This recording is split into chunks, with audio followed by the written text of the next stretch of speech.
안녕하십니까. 소중한 나, 무한 행복, 소나무 시간입니다. 만나서 반갑습니다. 종종 불자님들께, 불심이 깊은 불자님들께 이런 말을 많이 듣습니다. 스님, 저는 부처님 아니었으면 지금까지 이렇게 살지도 못했을 거예요. 스님, 제가 그나마 부처님 덕분에 제가 이렇게라도 버티고 의지하면서 살아온 거예요. 스님, 그래도 우리 집안이 이만큼이라도 편안하게 살 수 있었던 거는 다 부처님 가피인 것 같아요. 부처님 은혜가 너무나 고맙고 감사합니다. 이런 말씀을 불신 깊은 불자님들께 이제 종종 듣게 됩니다. 몇 년 전이었어요. 몇 년 전에 제가 단양에, 충청북도 단양에 이제 내려갈 일이 있었는데, 그때 제가 아마 터미널에서 동서울 터미널인가요? 터미널에서 이제 단양 가는 고속버스를 탔어요. 이제 단양 가는 방법이 이제 열차 타고 가는 방법이 있고 이제 고속버스 타고 가는 방법이 있거든요. 근데 이제 그렇게 사람이 많지 않아요. 평일날에는 버스에 사람이 많아야 10명도 안 됐던 것 같아요. 대여섯 명? 그렇게 한 2시간에 한 번꼴로 서울에서 단양에 내려가는 버스가 있었는데, 제가 이렇게 좀 뒤쪽에 앉아 있고 저 맞은편 쪽 약간 앞에 이렇게 승복을 입으신 연세가 지긋한 노보살님 두 분이 이렇게 앉으셔가지고, 그 중에 노보살님 한 분은 계속 하염없이 계속 염주를 굴리시면서 두 분이 두런두런 이렇게 대화를 나누시더라고요. 딱 느낌이 단양하면 이제 구인사잖아요. 구인사. 딱 느낌이 구인사 신도분이신 것 같아요. 느낌이. 계속 염주 굴리면서 관세음보살, 관세음보살 그러시는 것 같더라고요. 두 분 이렇게 이야기를 하시는데, 제가 이렇게 소리가 이렇게 은은하게 들리잖아요. 대화 소리가. 들으려고 일부러 들은 건 아닌데, 이렇게 눈 감고 가만히 있는데 이렇게 들리잖아요. 노보살님 한 분이 우리 집이 이만큼 편안하고 우리 애들이 다 이만큼 잘 크고 다 이렇게 집안일이 잘 풀린 거는 다 우리 관세음보살님 덕분입니다. 관세음보살님 덕분에 우리가 이만큼이라도 잘 삽니다. 그런 말씀을 하시더라고요. 그러면서 젊었을 때부터 절에 다니시는 불자인데 이렇게 관세음보살 연부를 많이 하시면서 뭔가 그런 큰 내면의 가피를 체험하신 분인가 보다라는 생각이 들더라고요.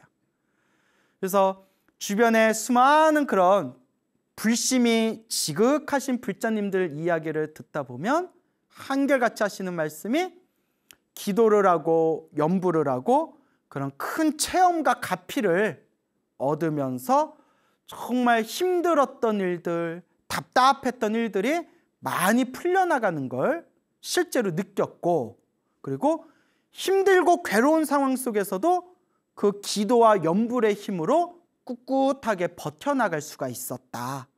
정말 부처님 은혜는 헤아릴 수가 없다. 진심으로 고맙고 정말 감사할 뿐이다. 그런 말씀을 많이 합니다. 어느 불자님께 들은 이야기입니다. 불자님께 제가 직접 들은 이야기인데, 저 부산에 연세가 8순이 넘으신 불심이 깊은 노보살님이 계시대요. 연세가 8순이 훌쩍 넘으신 불심이 아주 깊은 그런 부산의 노보살님이 계시는데, 그분의 이야기예요. 그분께서 아버지가 있는데, 아버지가 또 옛날 사람이지 않습니까? 옛날 분. 옛날에는 좀 그런 일이 흔했죠. 지금은 상상도 못할 일이지만, 아버지가 마누라가 2명이 있었대요. 부인이 2명이 있었답니다. 와이프가. 그래서 본처인 조광지처가 있었고 또 나중에 또 이렇게 젊은 첩을 들였대. 첩. 그래서 조광지처하고 첩이 있었는데, 자기는 그 노보살님은 조강지처, 어머니가 조강지처, 본처라고 하죠. 첫 번째 부인의 소생이었대요. 그래서 조강지처인 어머니는 자기까지 이렇게 7남매가 있었대요. 이거 아이도 많이 나오셨다. 예, 그 금슬이 좋으셨나 봐요. 7남매가 있었고, 또 둘째 부인이었던 첩 부인도 애들이 여럿 있었대요. 애들이 여럿 있었답니다. 애를 많이 낳았네요. 애가 여럿 있었는데, 그러다 보니까 조강주처인 어머니가 마음의 상처가 크지 않았겠어요? 그 하나뿐이 없는 남편, 애를 7이나 낳았는데 첩 하나 구해가지고 밖으로 돌고, 그러면 그 부인 입장에서, 본처인 부인 입장에서 얼마나 화딱지가 나겠어요. 마음의 상처가 있겠죠. 그래서 그 어떤 한이라든가 그런 어떤 억압된 감정을 해소하기 위해서 오로지 자식들한테 모든 걸 다 투자했대요. 오로지 그냥 자식만 바라보고 오로지 자식만을 위해서 그렇게 조강지처인 어머니가 살아오셨답니다. 그러니까 남편에 대한 실망, 섭섭함, 서러움, 그 맺힌 한을 이제 자식만을 바라보면서 내 새끼 하면서 자식만을 바라보면서 이제 버티고 사신 거겠죠. 옛날 어머님들이 다 그러셨지 않습니까? 오직 자식을 바라보는 그 뜨거운 모성애가 있지 않습니까? 그래서 특히 아이들 교육에 아주 열정을 쏟아부으셨대요. 아이들 교육에. 아이들을 교육시키고 공부시키고, 그리고 7남매 공부시키려면 돈도 많이 들었을 것 같아요. 그렇게 아이들을 위해서 이렇게 이제 오로지 그 자식을 바라보면서 살아오셨고, 그런데 세월이 흐르면서 한 가지 이해 안 되는 일들이 생기더래요. 그게 무엇인고 하니, 조강지처였던 우리 엄마의 자식들, 7남매가 있었다고 했잖아요.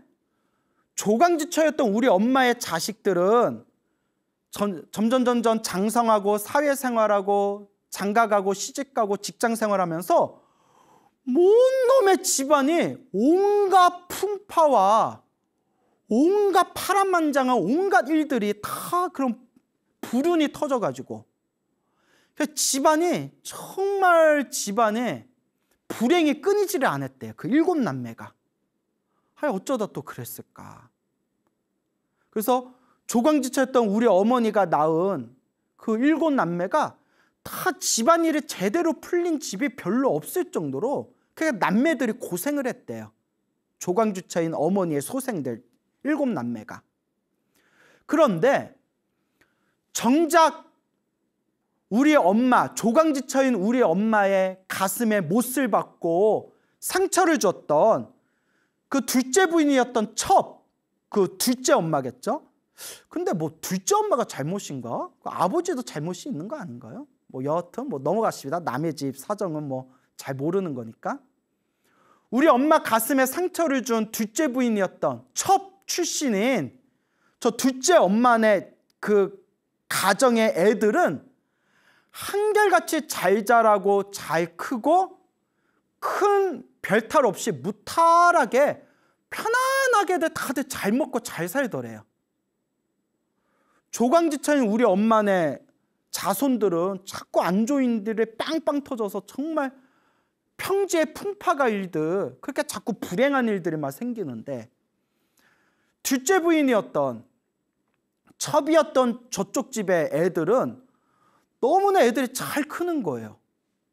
그러니까 이제 세월을 살아가면서 그게 자꾸 비교가 되잖아요. 근데 그게 너무나 속상하고 너무나 이해가 안 됐대요. 노보살님이. 왜 우리 엄마는 이렇게 고생하는데 왜 우리 엄마 가슴에 상처를 준 저 첩인 저 둘째 엄마네는 왜 저렇게 애들이 이렇게 잘 풀릴까? 그게 막 속상하고 이해가 안 됐답니다. 그렇게 이제 세월이 흐르고 한참의 세월이 흐른 뒤에 어느 날 연락이 왔대요. 그 둘째 엄마네에서 이제 조강지처였던 어머니는 이미 이제 세상을 떠나셨겠죠. 세상을 떠나시고 그 후에 둘째 그 아버지의 첩이었던 둘째 부인 그 집에서 연락이 왔대요.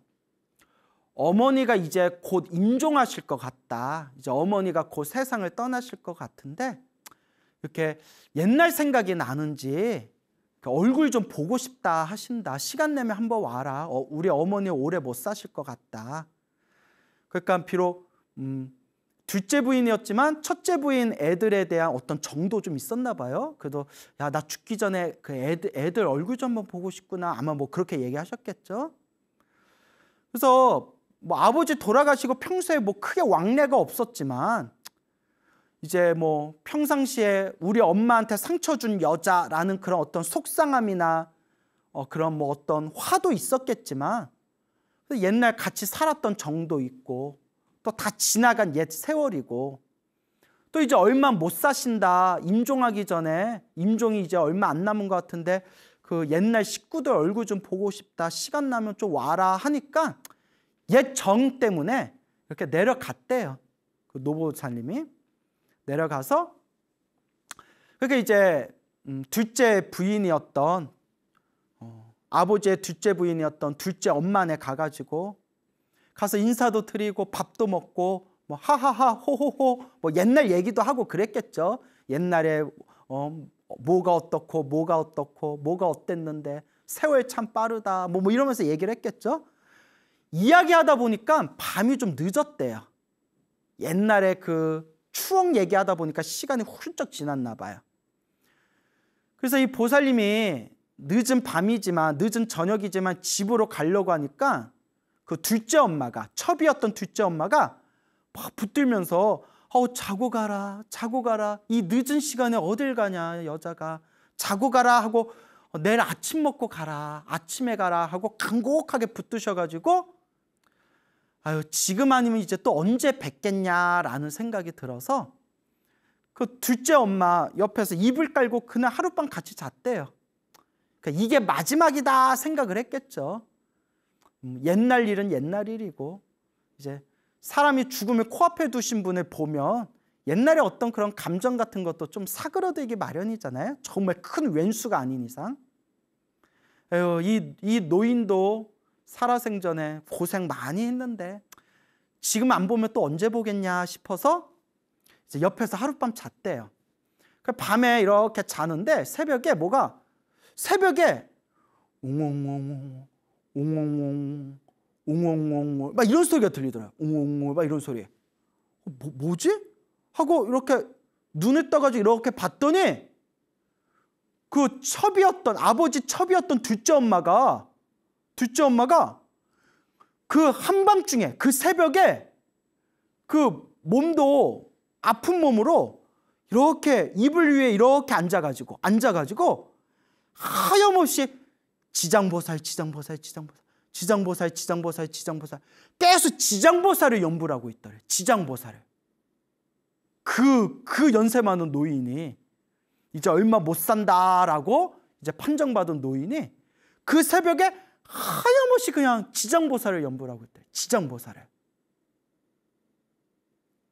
그때 옆에서 자고 있던 요 보살님이 부산의 보살님이 그분이 이제 불자니까 절에 다니면서 법문도 듣고 기도도 했던 불자니까 그때 무언가가 가슴을 딱 때리면서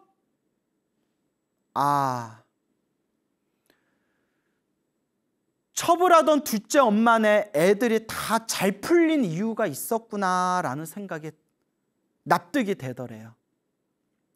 그래서 이 노보살님이 하시는 말씀이 불현듯 옛날 생각을 떠올려 보니까 조강지처였던 자기 엄마가 자식들만큼은 끔찍하게 아꼈지만 되게 인색하고 야박했대요. 내 엄마지만 엄청 인색하고 야박했대요. 자식한테는 하염없이 내 새끼 자식한테는 쏟아부었지만 주변에는 되게 베풀 줄 모르고 아주 인색하고 야박하셨대요. 마음 쓰는 게. 그래서 심지어 이모가 있었는데 이모가 엄마 보겠다고 이모가 몇십 리길을 걸어가지고 왔는데 따뜻한 밥 한 끼 안 주고 돌려보냈대요, 집으로. 따뜻한 밥 한 끼 안 사주고 그냥 몇십 리길 걸어온 이모를 돌려보냈대요. 지금 생각하면 정말 그거 다 아무리 형제자매지만 그런 일 겪으면 다시는 보고 싶지가 않겠죠. 왜 그러나 생각했더니 그 이모한테 밥 사줄 그 돈조차 아껴서 자식 교육시킨다고. 뭐 7남매 교육시키려면 돈이 많이 들었을 수도 있겠죠. 그렇게 인색하고 야박하셨대요. 어머니지만. 근데 가만히 생각해 보니까 아버지 첩이었던 둘째 엄마는 되게 사람이 후덕했대요. 후덕했대요. 그래서 저 시장에서 국밥집을 했는데 국밥집을 하다 보면 막 일꾼들이 오고 하잖아요. 막 거친 막 짐 지게 지고 거친을 하는 그런 일꾼들을 그 사람들이 이렇게 무시하고 하대를 했대요. 무시하고 하대해도 그 짐꾼들이 시장 그 국밥집에 와서 짐 내려놓고 뭐 그러면 그 사람들 다 손수 국밥을 두둑하게 그냥 뜨끈뜨끈한 국물에 밥을 퍼줘가지고 다들 그렇게 배불리 먹이고 주변에 그렇게 좀 덕을 많이 베풀었대요. 아, 사람이 좀 인덕이 있다 소리 들을 정도로 둘째 엄마가 덕을 많이 베풀었대요.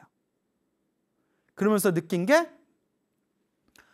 저렇게 둘째 엄마가 저렇게 새벽마다 일어나가지고 평생을 우리 자식들 잘 되게 해주십시오. 자식들 잘 되게 해주십시오.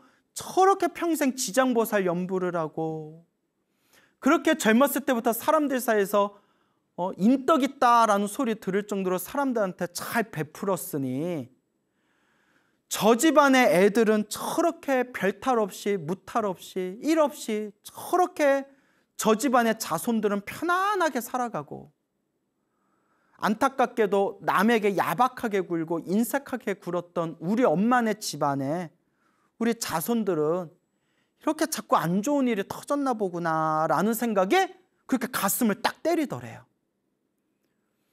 이것도 그 부산의 보살님이 불교 공부를 오랫동안 하시고 부처님 법문 공부하시고 스님들 법문 듣고 스스로 기도하고 연부를 해봤기 때문에 그런 마음이 날 수 있는 거예요. 그때 당신이 정말 어떤 큰 경험을 하셨다라는 그런 이야기를 제가 건너서 전해 들었습니다. 그래서 그런가요? 제가 어른 스님들께 들은 얘기인데 어른 스님들이 이제 평생 동안 이제 출가 수행자로 이렇게 살아오시면서 주변에 수많은 사람들을 만나고 경험하고 이렇게 목격하신 일들이 있으실 거 아니에요. 근데 어른 스님들이 이런 얘기를 종종 하는 걸 들었어요. 절에 아무리 열심히 다녀도 절에 다니면서 자기 승질머리가 고약했던 그런 신도들 자식들이 보면 일이 잘 안 풀리는 게 그런 걸 이제 보게 된대요. 몇십 년 동안 그 집안을 이렇게 봤으니까 아실 거 아니에요? 그 절에 오래 다녀도 그 승질머리 못되고 자기 승질 그 못되게 굴었던 그 신도들 그 자식들이 보면 이렇게 보면 일들이 잘 안 풀리더라. 그러면서 하시는 말씀이 좀 이번 생 힘들고 괴롭고 좀 답답하더라도 자기 마음 잘 닦고 기도 열심히 하고 그렇게 절에 정성스럽게 절에 다녔었던 그런 신도분들 자식들이 나중에 보면 자식들이 굉장히 편안하게 살고 있는 걸 자주자주 목격하시게 된대요. 그런 얘기를 제가 여러 번 들었어요. 예. 참 신기하죠? 그래서 제가 늘 말씀드리잖아요. 기도하고 복 짓는 것도 중요하지만 세 번째가 가장 중요하다. 마음을 잘 써야 된다. 그 말씀을 평소에 자주 드렸지 않습니까? 그래서 내가 지금 살아가면서 내가 어떤 마음으로 덕을 베풀고 살아가느냐. 참 이 인연법이라는 것이 참 쉬운 게 아니구나, 참 어렵구나라는 생각이 많이 듭니다. 이 소나무 지금 법문을 듣고 계시는 여러분들은 어때요? 평소에 주변에 인색하고 야박하게 사십니까? 아니면 조금 이렇게 부족하면 부족한 대로 조금이라도 이렇게 덕을 베풀고 그렇게 친절하게 사람들을 대하면서 살아가십니까? 참 쉽지가 않죠? 그래서 제가 늘 드리는 이야기가 자꾸 닦아야 된다. 닦아야 된다. 자꾸 조금씩이라도 닦아 나가야 된다. 결국 그 공덕이 나에게 돌아오더라 라는 말씀을 여러분들께 늘 드리는 겁니다. 그 소나무 애청자이신 어느 불자님이 있어요. 여성 불자님이 계시는데, 보살님이 계시는데, 이 불자님께 제가 직접 들은 얘기예요. 직접 들은 얘기입니다. 아마 지금 이 영상을 보고 계실 수도 있어요. 그 불자님께서 이렇게 식당을 운영하신대요. 이렇게 식당을 운영하시는데, 그 식당을 운영하시면서 지금까지 살아오는 삶이 너무너무 힘들고 괴롭더래요. 내가 왜 사나? 내가 왜 사나? 말 그대로 죽지 못해서 살듯이 매일매일 하루하루 살아가는 게 너무 힘들고, 그리고 남편하고 그렇게 사이가 안 좋대요. 남편이 그렇게 말로 자기 가슴에 상처를 주고, 하여튼 그렇게 조금 남편하고 사이도 아주 안 좋고, 그러다 보니까 그런 것들이 이제 막 내가 왜 사나? 내가 왜 사나? 사는 게 힘들다, 사는 게 힘들다 하다 보니까 점점 마음에 막 우울증이 막 이제 쌓이는 거죠. 그래서 정말 우울증 증세가 왔대요. 근데 여러분, 우울증이 무섭습니다. 저도 그 인터넷에서 그 심리학자, 정신과 상담 하시는 분이 강의하시는 걸 이렇게 잠깐 들었는데, 우울증이 정말 무서운 것 중에 하나가 뭐냐면, 우울증이 좀 심각해지면 순간 확 죽어버리고 싶다라는 마음을 일으킬 때, 그때 정신줄을 놓아버리고 스스로 목숨을 끊는 경우가 많답니다. 우울증이 딱 그 고비만 넘기면 되는데, 그때 마치 술 취한 사람이 몸을 가누지 못하듯이 한번 우울증 심각한 사람이 한번 그런 게 세게 올 때가 있대요. 그럴 때 이제 누가 옆에서 이렇게 있으면서 이렇게 좀 마음을 보듬어줘야 되는데, 그래서 우울증 있는 사람들이 혼자 있으면 무섭다는 거예요. 그래서 혹시 주변에 우울증 있는 분들이 있으면 이렇게 옆에서 좀 대화도 해주고 마음도 어루만져주고 해야 하는 게 좋죠. 그래서 그 보살님도 막 우울증 증세가 이제 왔는데, 또 이분이 하시는 말씀이, 그러니까 이분 말씀이 집안에 터가 센지 새로 그 집에 이사하고 난 뒤로 계속 이제 가위가 눌린다는 거예요. 가위가. 여러분, 가위 눌려본 사람들은 알지만 가위 눌리면 엄청 힘들고 괴롭잖아요. 막 가위가 눌리고 꿈에서 자꾸 귀신이 나타나는 악몽을 꾸는 거예요. 그래서 심지어는 어떤 꿈까지 꿨냐면, 웬 여자 귀신이 나타나서 꿈에서 자기 머리카락을 붙들고 막 땅으로 질질, 머리카락을 붙들고 귀신이 자기를 막 땅으로 질질 끌고 다니는 그런 꿈까지 꿨대요. 너무 무서워서 막 가위 눌리는 게 너무 힘들고 악몽 꾸는 게 너무 무서워서 잠도 제대로 못 잘 정도였대요. 그러다가 우연히 인터넷에서 정말 우연히 우리 소중하나 무한행보 소나무 법문을 듣게 되었대요.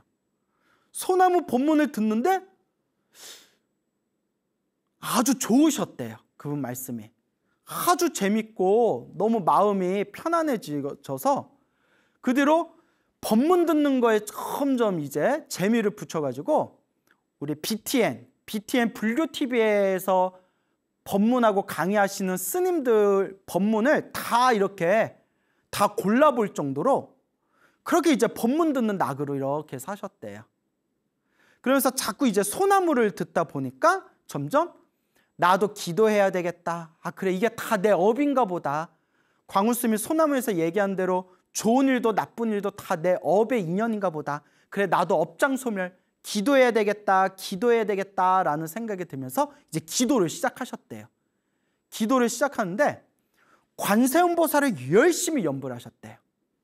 관세음보살, 관세음보살, 관세음보살. 지극정성 이제 관세음보살 연불 하셨나 봐요. 근데 신기한 게 관세음보살을 매일매일 관세음보살 연불 하면서 점점 가위 눌리는 게 사라지더래요. 신기하죠, 여러분? 점점 가위 눌리는 현상들이 점점 이제 사라지면서 잠자리가 편안해지더랍니다. 그러다가 어느 날 꿈을 꿨는데 꿈에 또 여자 귀신이 나타났대요. 여자 귀신이 나타나서 요 보살님, 요 불자님의 몸에 딱 움켜잡더래요. 예시! 하고 그러니까 딱 움켜잡는 순간 너무 무서워가지고 불자님이 너무 무서워서 순간 꿈속에서 자기도 모르게 관세음보살 하고 외쳤대요. 관세음보살 하고 외치는 순간 자기가 관세음보살 외치면서 자기 몸을 움켜줬던 여자 귀신이 뻥 하고 튕겨져 나가더래요. 뻥 하고 튕겨져 나가면서 관세음보살 외치면서 꿈에서 탁 깼대요. 그리고 놀랍게도 이제 그분이 직접 해주신 얘기예요, 저한테. 그날 이후로 한 번도 악몽을 꾸지 않았대요. 정말 뭐 귀신 하나가 붙었는데 튕겨져 나갔나 봐요. 예? 그래서 뭐 귀신 쫓아내려면 뭐 제사 지내라, 부적 써라, 뭐 그런 얘기들 많이 하잖아요. 간절하게 연불만 해도 이와 같은 엄청난 효과를 낼 수 있습니다. 그래서 제가 늘 불자님들께 말씀드리잖아요. 내 불행을 소멸하고 내 운명을 바꾸고 내 행복의 열매를 맺고 싶으면 가장 밑바탕이 바로 연불이다. 연불, 기도부터 시작해야 된다. 밖으로 뭔가 신비한 걸 구하지 말고 지금 이 순간 오로지 부처님 믿습니다. 과거 전생에서부터 지었던 저의 나쁜 업, 악업을 참회합니다. 저를 포함해서 모든 중생이 괴로움에서 벗어나 행복하기를 바라옵니다. 라는 마음으로 연불하고 기도하는 것. 그게 바로 첫걸음입니다. 그래서 보살님이 이와 같이 이제 신비한 어떤 가피의 체험을 하시고 완전 이제 기도에 믿음이 딱 쓴 거예요. 그래서 제가 항상 우리 불자님들께 드리는 얘기가 불교는 지식의 종교가 아니다. 그러면 제가 주변에서 많이 봤지만 불교를 머리로 따지는 분들이 금방 떨어져 나가요. 부처님의 가르침을 머리로, 교리로만, 머리로, 지식으로만 이해하려는 분들이 오래 못 가고 뭔가 불심의 뿌리가 좀 약한 게 느껴져요. 그냥 제 개인적인 견해로는. 근데 정말 간절하게 기도하고 연불해서 수행을 해서 뭔가 내면의 맛, 체험을 하신 분들은 좀 불교에 대한 지식이 모자르거나 부처님의 가르침에 대해서 조금 잘 모르는 부분이 있다 하더라도 그 부처님을 향한 그 불신만큼은 뿌리가 단단한 게 느껴져요. 왜? 내가 맛을 봤으니까. 내가 체험을 했으니까. 그 뿌리가 단단한 게 느껴져요. 그래서 가장 좋은 거는 부처님 경전을 공부하면서 부처님 말씀에 의지하면서 연불하고 기도하는 게 제일 좋죠. 예. 어쨌거나 이 불자님이 이제 기도에 대한 확신이 딱 쓰면서 또 이제 신묘장구 대다라니 기도를 열심히 하셨대요. 신묘장구 대다라니. 신묘장구 대다라니 열심히 하셨는데 이분이 그래도 전생에 좀 닦은 게 있는 것 같아요. 느낌이. 신묘장구 대다라니를 열심히 독송하는데 어느 날 꿈을 꿨대요. 어느 날 꿈에 눈앞에 환한 벽처럼 눈앞에 환한 벽에 신묘장구 대다라니 글씨가 딱 찍혀가지고 하얀 광명에 신묘장구 대다라니 글씨가 눈앞에서 확 펼쳐지는 꿈을 꾸셨대요. 눈앞에서 신묘장구 대다라니 글씨가 환한 광명 속에서 눈앞에서 짠 하고 펼쳐지는 꿈을 꾸면서 잠에서 딱 깼는데, 그날 그 꿈을 꾼 뒤로 우울증이 싹 사라지셨대요. 그 우울증이 싹 사라지면서 하루하루 괜히 막 행복한 감정이 막 솟구치더래요. 행복한 감정이. 자기한테는 이게 엄청난 변화라는 거예요.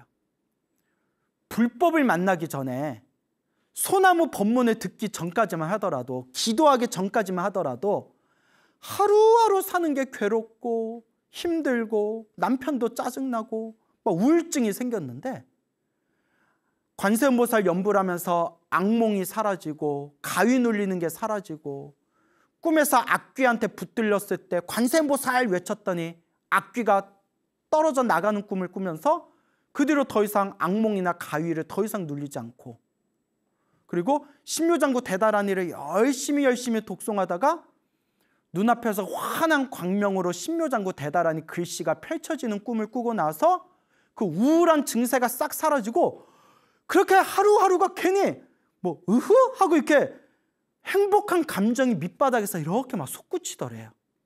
그러면서 진짜 놀라운 변화가 뭐냐면, 예전엔 그렇게 남편이 자기 속을 쿡쿡 찌르면 뭐 화가 나고 짜증나고 말싸움하고 부부싸움을 했는데, 이제는 남편이 옆에서 무슨 말을 하더라도 후후 하고 그냥 웃고 넘긴대요. 남편의 그 짜증나는 시비를 웃고 넘길 수 있을 정도로 마음에 편안한 여유가 생기셨대요. 그 이야기를 저한테 직접 해주신 거예요.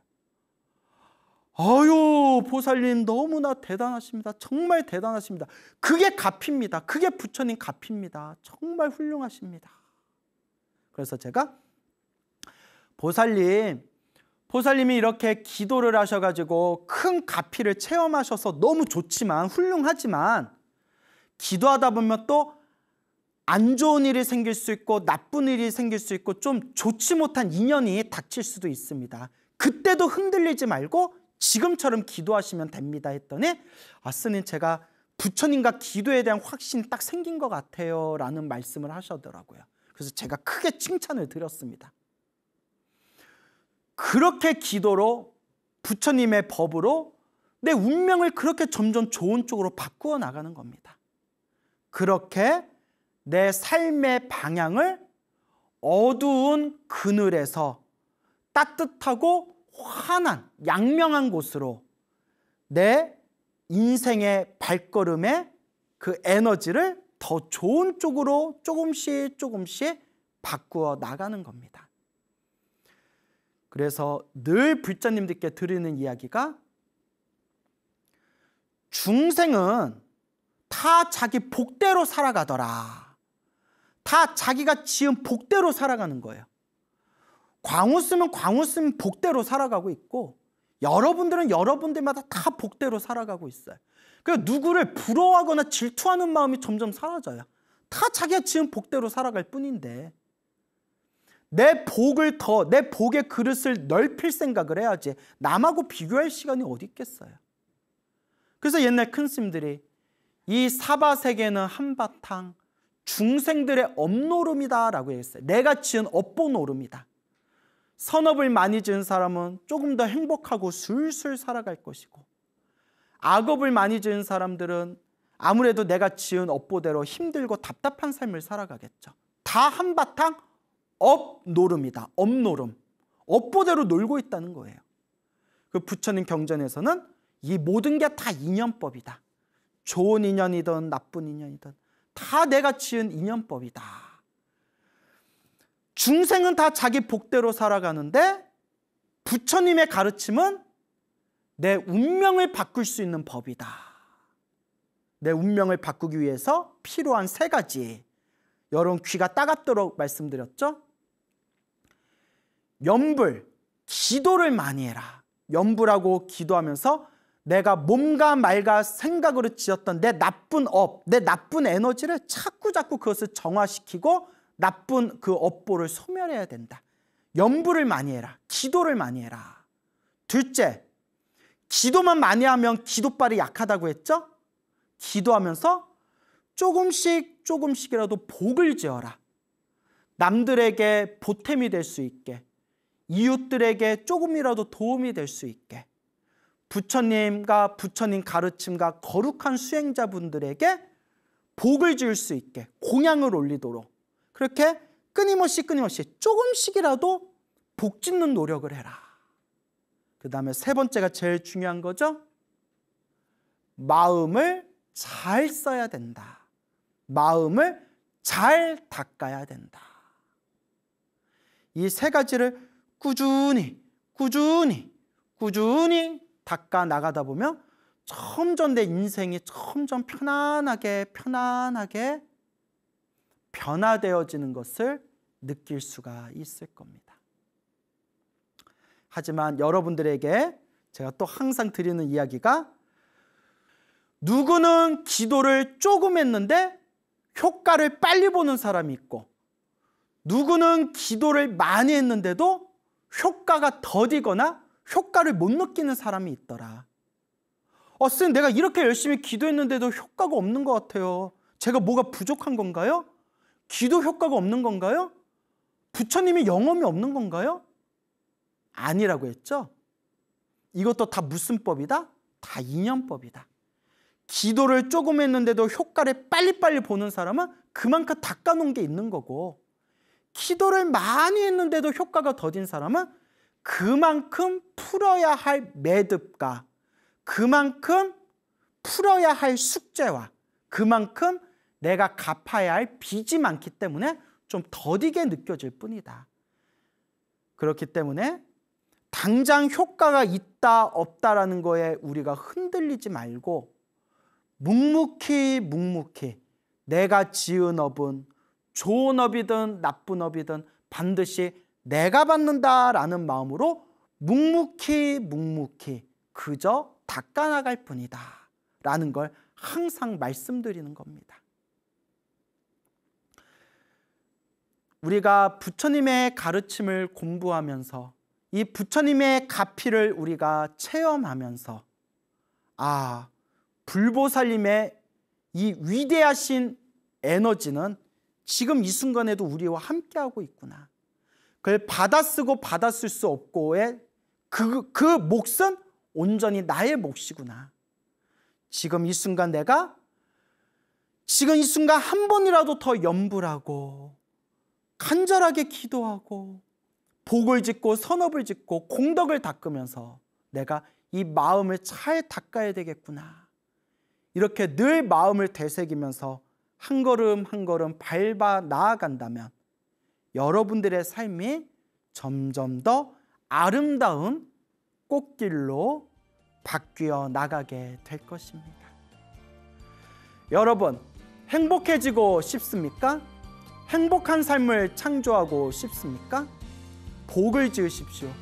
선업을 지으십시오. 공덕을 쌓으십시오.